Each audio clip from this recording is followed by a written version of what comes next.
Title: The Trials of African Women in Marriage. Ugochukwu said, "Why haven't you bear me a son, Amaka? 15 years, and all you have given me are daughters." Amaka said, "What kind of man are you?"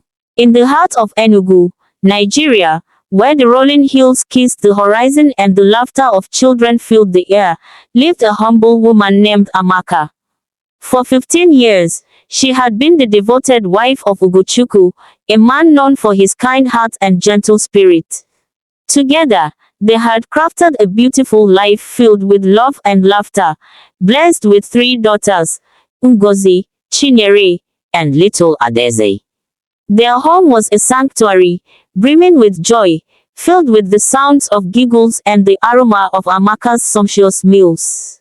Yet, like the tranquil surface of a river that can hide the tumultuous waters below, an undercurrent of tension began to ripple through their lives.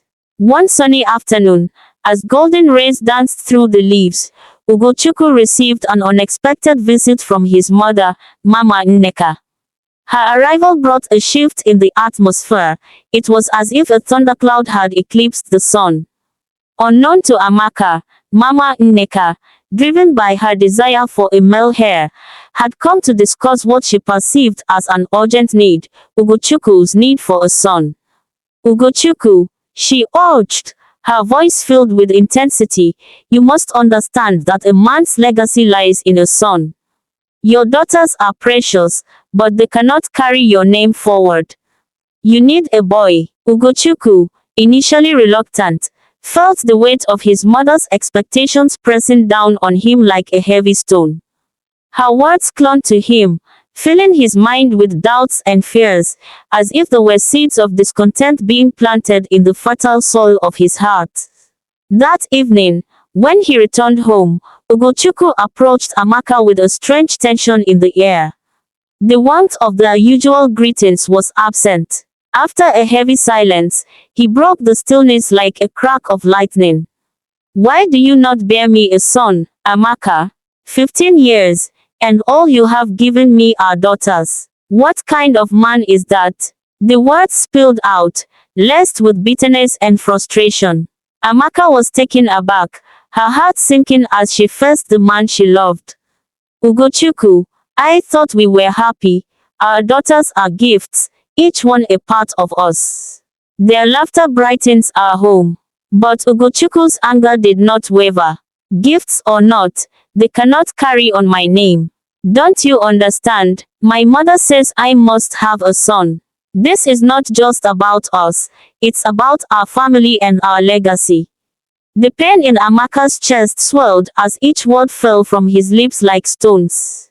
What had changed? The man she loved, who had once cherished their daughters, now saw them as liabilities. Silently, tears streamed down her face, mixing with the dust of her homestead, their sanctuary. Days turned into weeks, and Ugochukwu's hostility only grew. The warmth that once enveloped their home faded, overshadowed by arguments and accusations.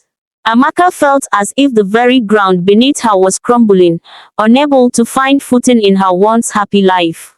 Every day, she prayed for strength, clutching her daughters close to her, desperate to shield them from the pain that swirled like a storm. One night, after a particularly harsh confrontation, Amaka sat outside under the vast African sky filled with stars, seeking solace in nature's beauty. As she gazed at the constellations, she felt an overwhelming sense of injustice settle over her. It was then that she made a decision: she would not let her husband's words define her worth or the value of their daughters. The next day, with the sun rising like a promise on the horizon, Amaka sought the counsel of Mama Efe, the village elder known for her wisdom and deep understanding of life's struggles. Over steaming cups of tea, she poured out her heart, sharing the pain of Ugochukwu's harsh words and the crushing burden of maternal expectations. Mama Efe listened intently, her eyes glistening with compassion. "Amaka," she said gently, "remember that a mother's love is a force of nature. You have nurtured your daughters with love, and that is enough. The worth of a woman is not defined by her ability to give sons, but by her spirit, resilience, and the love she shares with those she cherishes. Inspired by Mama Efe's words, Amaka returned home with renewed strength. She shared her feelings with Ugochukwu, emphasizing the values that taught their daughters the importance of education, kindness, and strength.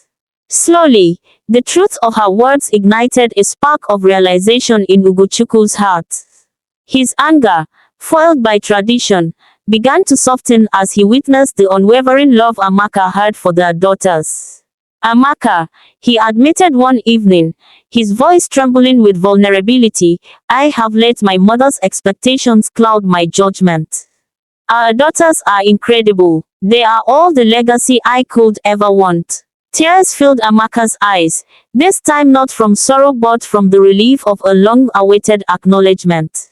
From that moment on, they began to rebuild their partnership, standing together against the pressures of tradition. Ugochukwu connected more deeply with their daughters, nurturing their potential and celebrating their achievements. In time, Mama Nneka noticed the transformation, her perspective shifting as she began to see the remarkable young women her granddaughters were becoming. She started to appreciate that legacy could manifest in different forms, shaped by love, resilience, and shared dreams. As the years flowed on like the gentle streams winding through Enugu's hills, Amaka, Ugochukwu, and their daughters found happiness once more. They thrived as a family, their home filled with laughter, adventure, and the sweet scent of hope. In all, never you allow any third party to scatter your beautiful home, be it who, Mr. Ugochukwu united. They learned that love could triumph over tradition, and that a legacy is not just about passing down a name, but about nurturing dreams, fostering love, and embracing the richness of family in any forms. Thanks for watching. Please like, share, and subscribe.